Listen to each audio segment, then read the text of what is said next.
pag nasa expressway kayo guys, huwag kayo bumuntot sa mga malalaking sasakyan dahil delikado. Mayroong mga maliliit na bato tumatalsik, baka mapunta sa windshield nyo, mabasag pa. Sa mga malalaking truck guys, ayan, pag nag-turn right yan sila, yan delikado, yun blind spot nila guys. Yan.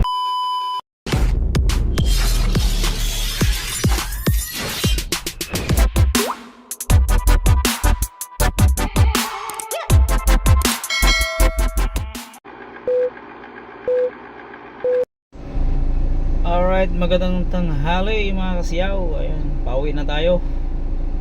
Dito tayo sa Binyan guys. Ayan. Sarap dyan guys, oh. Daming puno, malilim. Ayan. Sarap tumambay dyan sa ilalim, malilim. Ayan. Papasok na kasi kami sa expressway ng Southwood. Ayan. Si Pogi sa likod, oh. Bakit nakadapa? Okay, ang ginagawa mo dyan, bakit nakadapa? Alright, so ayan. Tara guys, samahan nyo ako sa biyahe. Pauwi na tayo ng Paranaque. Alright. Alright, so ayan, dito tayo sa Halang Road. Halang Road, Binyan. Yung mga building guys, yung mga building dyan sa Southwood. Ayun, ito yung haba ng Halang Road. Ayan. So bali galing tayo ng Binyan. So palilim na lang tayo saglit kasi mainit eh, tanghaling tapat. So ayan, magbiyahe na tayo. Pauwi tayo ng Paranaque. Alright,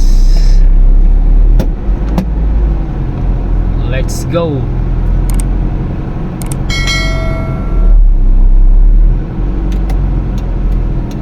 Iikot tayo, papasok tayo sa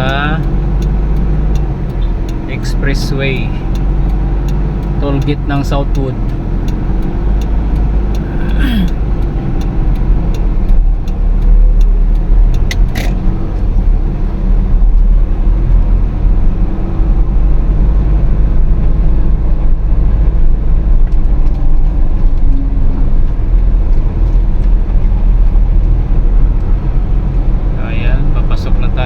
Tollgate ng Southwood.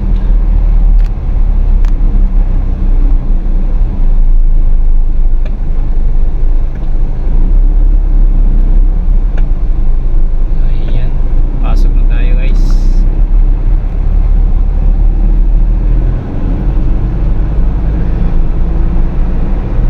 Time check 12 PM. Ayan, tanghaling tapat.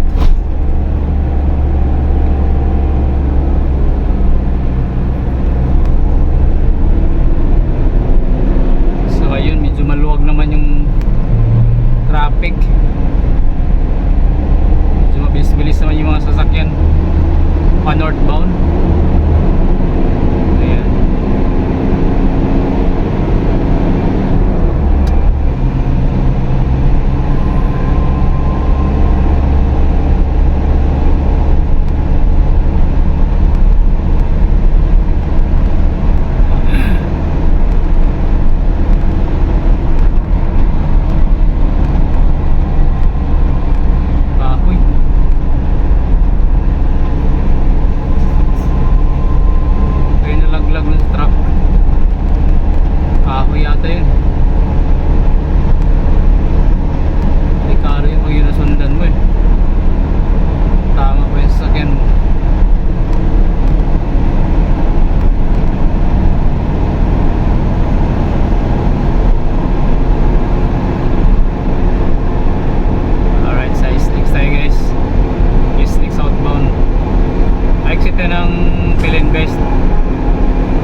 Mabilis na sa 80 kph tayo guys.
pag nasa expressway kayo guys, huwag kayo bumuntot sa mga malalaking sasakyan dahil delikado. Mayroong mga maliliit na bato tumatalsik, baka mapunta sa windshield nyo, mabasag pa. Yan sa mga malalaking truck guys, ayan, pag nag turn right yan sila, yan delikado, yun ang blind spot nila guys. Yan,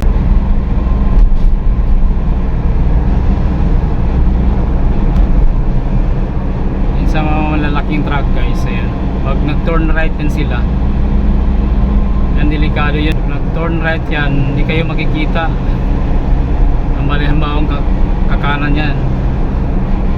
Kaya huwag ka basta-bastang sumuot dahil delikado. Tulad yan, yung ulo niya papasok ng kanan yan, yung halibang iikot ng kanan yan yan ang huwag mong gawin. Huwag kang sumuot sa kanan dahil hindi ka makikita, blind spot yan guys. Ayan, yung ulo at saka likuran, yun ang blind spot ng mga truck guys. Yan ang tandaan nyo guys. Hindi kayo makikita niyan pag sinabayan mo sa pakanan yan. Take note lang guys. Ayan, kunting tips lang sa ating mga baguhan dyan, mga motorista guys. Ayan, hintay mo muna siyang makaikot sa kanan bago sumunod dahil delikado yun kung sabayan mo siya sa pakanan, hindi ka makikita nun. Yan, blind spot yan guys. Yan,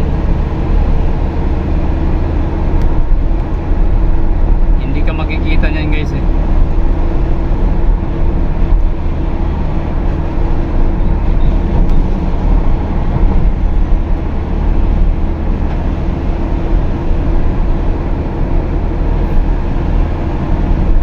Maliban lang pareho kayong diretso.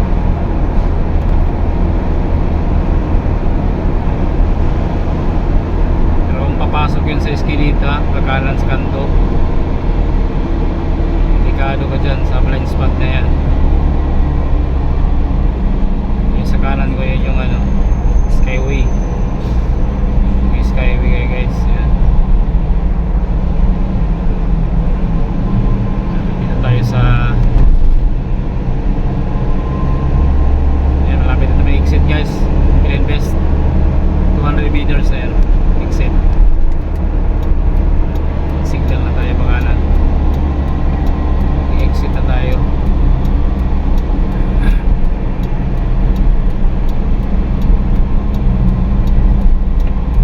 Dalawang exit ng Pilinvest. Ayan, isa sa Alabang sa kanan, sa kaliwa ng Pilinvest.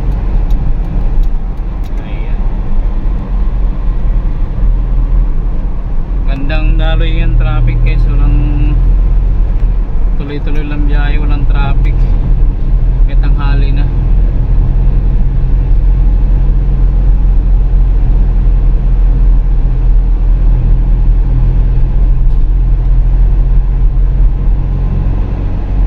Ayan, sana nakatulong yung mga kunting advice about sa mga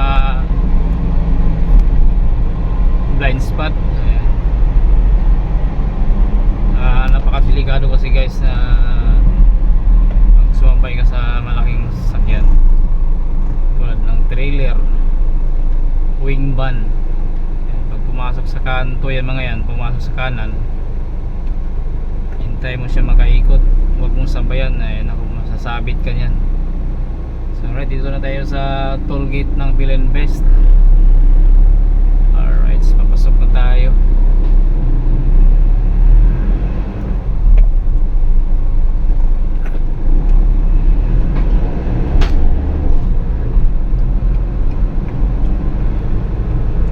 Sana nakatulong sa mga baguhang driver yung about sa blind spot. Ayan, dahil yung mga truck hindi ka sasantuhin yan dahil maiksi lang tingin yan dahil sa haba ng dinadala nila. So, alright, dito na tayo. Okay, thank you so much. Ayan, maraming salamat. Hanggang dito na lang guys. Ayan, dito na tayo sa Pilinvest. Bye bye sa inyo lahat. Ingat palagi, God bless. Ayan. Thank you.